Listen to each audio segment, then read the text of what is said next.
नमस्कार. मी सौरभ नाफडे. आज तुमच्या सगळ्यांचं या नवीन व्हिडिओमध्ये स्वागत करतो. आपली जी मेष लग्न ही जी काही सिरीज चालू आहे त्यातला हा शेवटचा भाग यात तुमच्या समोर मिळतोय. आतापर्यंत आपण मेष लग्न काय असतं, लग्न म्हणजे काय, चरतत्व म्हणजे काय, म्हणजे मेष हे चरतत्व आहे, म्हणजे त्याचा विचार कसा करायचा, अग्नितत्वाचा विचार कसा करायचा, हे थोडक्यात पाहण्याचा प्रयत्न केला. त्याचबरोबर आतापर्यंत आपण सूर्य, चंद्र, मंगळ, बुध आणि त्यानंतर गुरु, शनी, राहू केला. शुक्राचा फलादेश पण आपण पाहिलेला आहे. तर आता आपण पुढे जे उरलेले 3 ग्रह आहेत म्हणजे केतू, हर्षल आणि नेपच्यून यांचा या व्हिडिओमध्ये विचार करू.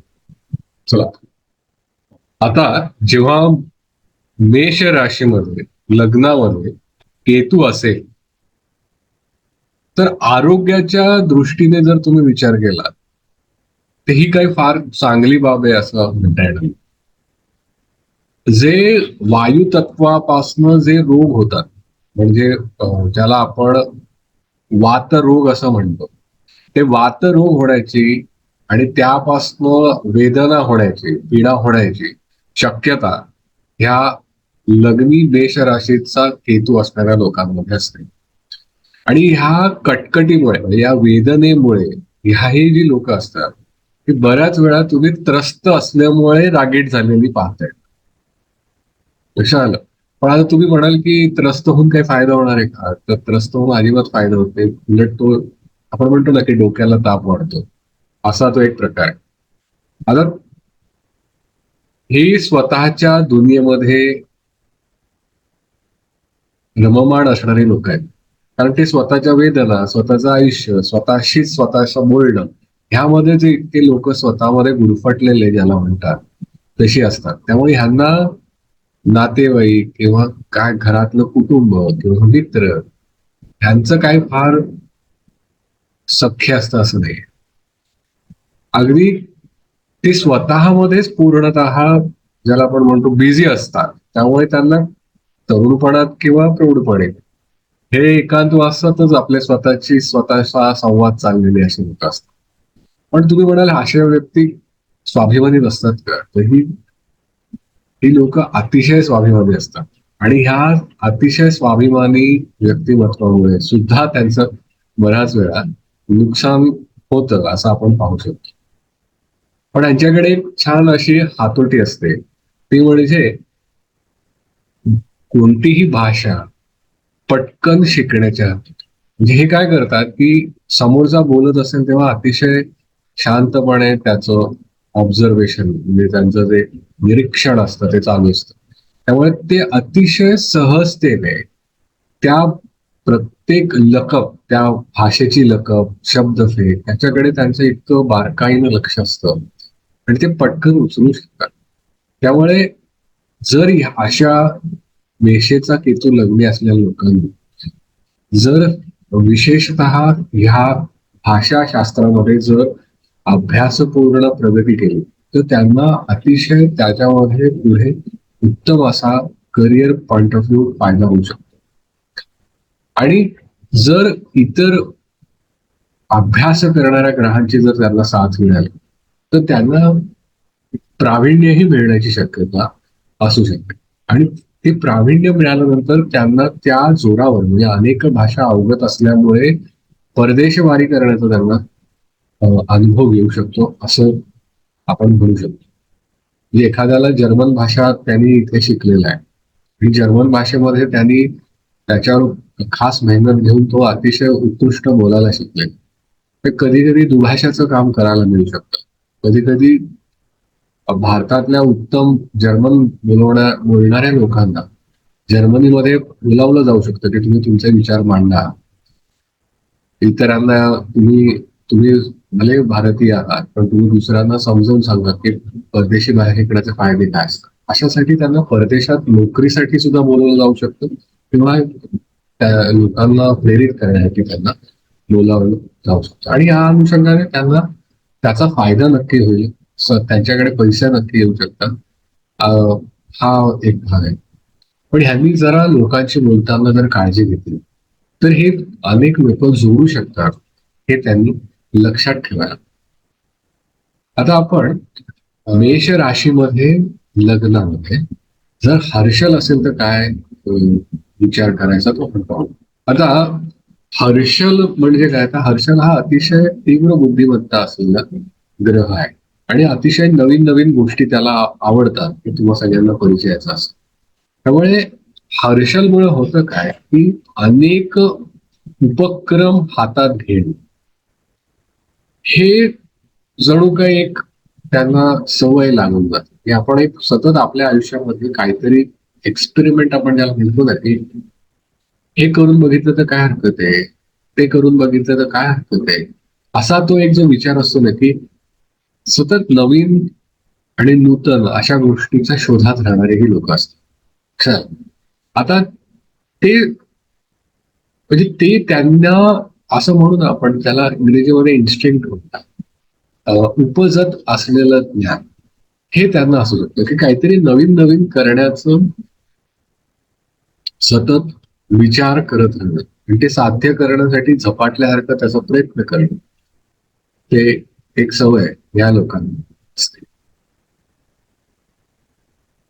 आता ही लोक ना थोडी विक्षिप्त कशी असतात की त्यांना जोपर्यंत एखादी गोष्ट फार मनापासून पटत नाही तोपर्यंत ते दुसऱ्याचं कोणतंही सांगणं स्वतःच्या मनावर घेणार नाही.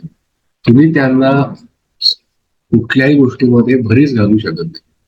सर, ते स्वतःला जर त्यांना आवडलं तरच ती गोष्ट करणं हे मात्र अगदी नक्की आहे. पण त्यांनी काय करायला पाहिजे, तर त्यांनी संशोधनामध्ये जायला पाहिजे आणि नवीन नवीन संशोधन त्यांनी जरूर करायला पाहिजे. म्हणजे काय होतं की आता समजा तुम्ही म्हणाल कुठल्या ह्याच्यात संशोधन संशोधन तर हर्षल हा नवीन तंत्रज्ञान दाखवतो, म्हणून नवीन यंत्रसामुग्री किंवा नवीन तंत्रज्ञान ह्याच्यामध्ये त्यांनी शिकत राहिलं पाहिजे. किंवा एखादी गोष्ट समजा बिघडली तर हे बरोबर ती युट्यूबचा व्हिडिओ बघतील आणि त्यातनं शोधून काढतील की अरे ह्याने ते काय केलं होतं, म्हणजे कुठलं बटन दाबलं होतं, मग हा सॉफ्टवेअरचा प्रॉब्लेम आहे का हार्डवेअरचा प्रॉब्लेम. तर सॉफ्टवेअरचा असेल तर त्यांनी सांगितलंच असेल, त्याप्रमाणे आपण करू. म्हणजे हे जे संशोधन आहे ते युट्यूबच्या मार्फत स्वतः प्रयत्न करायचा. मग त्यांनी सांगितलं असेल की नाही नाही तुम्ही हे पुस्तक वाचा, मग ते पुस्तकातलं ते काही माहिती नाही, असा हा उपजत सतत प्रयत्नशील राहण्याचा आणि नवीन नवीन प्रयोग करण्याचा हा लोकांचा एक त्यांना अट्टाहास असतो असं आपण म्हणू शकतो. आणि ते करतात, म्हणजे त्यात काही गैर असं मी म्हणत नाही, पण त्यांना नित्य नवीन नवीन उपक्रम असं म्हणाला की नित्य बदल हा एक त्यांचा आवड असते. ह्यांना ना कठीण काय आहे माहितीये का की जर ह्यांना महत्व मिळत नसेल तर ह्यांना कुठल्याही प्रकारची नोकरी अवघड आहे. जिथे काम करत आहेत तिकडनं त्यांना जर स्वतःच अस्तित्व सिद्ध करायला वाव मिळाला नाही आणि त्यांना थोडं तरी मोठायकी मिळाली नाही तर त्यांना ते तिकडे काम करणं अतिशय अवघड असतं. म्हणून या लोकांनी काय करावं, तर या लोकांनी नेहमी स्वतंत्र व्यवसाय करावा आणि बोलताना काळजी घ्या, कारण ही लोक काय बोलतील याचा भरोसा नाही. समोरच्याची अक्कल काढणे ज्याला आपण बोलीभाषेत म्हणतो की सहज काढू शकतात, तर हे असं करण्याची क्षमता त्यांच्यामध्ये असते. आणि हे थोडा रूढी परंपरा न मानणारे असेही लोक असू शकतात. अशा पद्धतीने आपण हर्षलचा विचार, पण त्यांना एक हर्षल बद्दल एक नक्की सांगतो की त्यांनी लोकांना सांभाळून घेतलं पाहिजे आणि स्वतःच्या जिभेवरती ताबा ठेवला पाहिजे, तरच ह्या लोकांचं आयुष्य थोडं सुखकर होईल, नाहीतर अतिशय अवघड परिस्थिती होऊ शकते. आता आपण मेष राशीमध्ये लग्नी असल्या नेपच्यून बद्दल विचार, तर नेपच्यून हा एक प्रकारे लोकांमध्ये जाणारा म्हणण्यापेक्षा थोडस अंतस्थ प्रेरणेचा असलेला हा ग्रह आहे.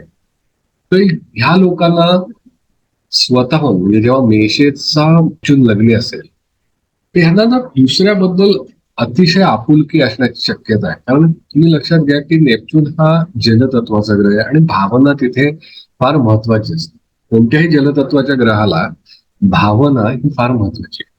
त्यामुळे सामान्य लोकांबद्दल आदर असणं, सामान्य लोकांबद्दल आपुलकी असणं, आत्मीयता वाटणं आणि मी इथं जन्माला आलं तर माझाही काहीतरी कुठेतरी सहभाग असायला पाहिजे समाजाबाबतीत, याचं काहीतरी कार्य केलं गेलं पाहिजे आणि समाजाला माझ्या कोणत्या तरी गोष्टीचा फायदा झाला पाहिजे, हा एक उदात्त हेतू ह्या व्यक्तींचा असेल.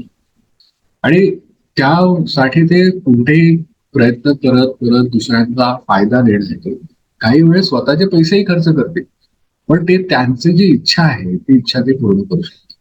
बहुधा असं जाणवतं की मेषेचा मेषेचा नेपच्यून लग्न असतात, संपन्नता असते तरी, ठीक आहे.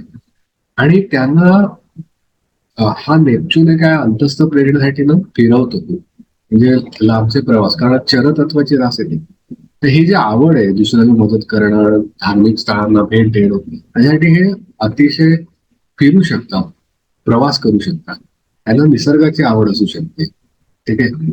आणि यांचे एक वैशिष्ट्य असं आहे की ज्याला आपण नॅचरोपॅथी म्हणतो, की निसर्गाचा वापर करून आपल्यावर उपचार करून घ्यावा. मग आयुर्वेद असू शकतो, निसर्ग उपचार असू शकतो. अशा पद्धतीने रोजच्या औषधांना फाटा देऊ आपण कसा आपल्या स्वतःला जास्तीत जास्त छान आणि सुदृढ आरोग्यदायी बनवू शकतो याचा त्यांचा प्रयत्न असतो. धार्मिकता पण असते मुलांना, अतिशय धार्मिकही असू शकतात हे लोक. पण ह्यांचा मुख्य जो आहे हा इमोशनल क्वेश्चन त्यांचा चांगला आहे. त्यामुळे हे लोक समाजामध्ये जे काही दुःख दारिद्र्य आहे त्याच्यावर जास्त प्रयत्नशील असतात की हे कसं दूर करता येईल, लोकांना कसं मदत करता येईल. स्वैराचार हा शक्य आहे. मग स्वतःच्या फायद्यासाठी दुसऱ्याचा वापर करणं, त्यालाच तर आपण स्वैराचार म्हणतो. मग त्यातमध्ये तुम्ही दारू पिणं असो, नशा करणं आलं, त्याचप्रमाणे मटका लावणं, जुगार खेळणं, ह्याही गोष्टी तिथे होऊ शकतात. आणि तुम्हाला सगळ्यांना माहिती आहे अति सर्वत्र वर्जते. मग प्रत्येक गोष्टीचा कुठलाही अतिरेक हा कधी आयुष्याला चांगला नाही. त्यामुळे मग अशा वेळेस खूप पैसे आई वडिलांनी कमवलेत, पण ह्या विक्षिप्त वागण्यामुळे, दारू पिण्यामुळे, नशा करण्यामुळे त्यांना उत्तरार्धामध्ये आयुष्याचा पैसे पुरत नाही किंवा अगदी दारिद्र्य अवस्थेत त्यांना राहावं लागू शकतं. सापड अशा पद्धतीने या व्हिडिओमध्ये आपण उरलेले 3 ग्रह केतू, अर्चना आणि नेपच्यूनचा विचार केला. आपण प्लुटोचा जो विचार आहे पहिल्याच भागातून तुम्हाला सांगितलं की तो सामूहिक जीवन जास्त दाखवतो, म्हणून इथे आपण त्याचा विचार केला. तरी मला असं वाटतंय की तुम्हाला ही सगळी हा जो माझा काही प्रयत्न आहे तो तुम्हाला आवडतोय. असाच तुमचा पाठिंबा राहू दे. तुम्ही आधी प्रथम जर का पाहत असाल तर तो आधी लाईक आणि शेअर नक्की करा. आणि ज्यांना इंग्रजी भाषेमध्ये व्हिडिओज हवे आहेत त्यांना मी ऑलरेडी लिंक केलेलं आहे. तुम्ही जर का डिस्क्रिप्शन मध्ये गेलात तर तिथे काही इंग्रजी ऑडिओ असलेले पण व्हिडिओज तिथे आहेत, ते पण तुम्ही एक्सप्लोर नक्की करू शकता. आता इथेच सांगतो. नमस्कार.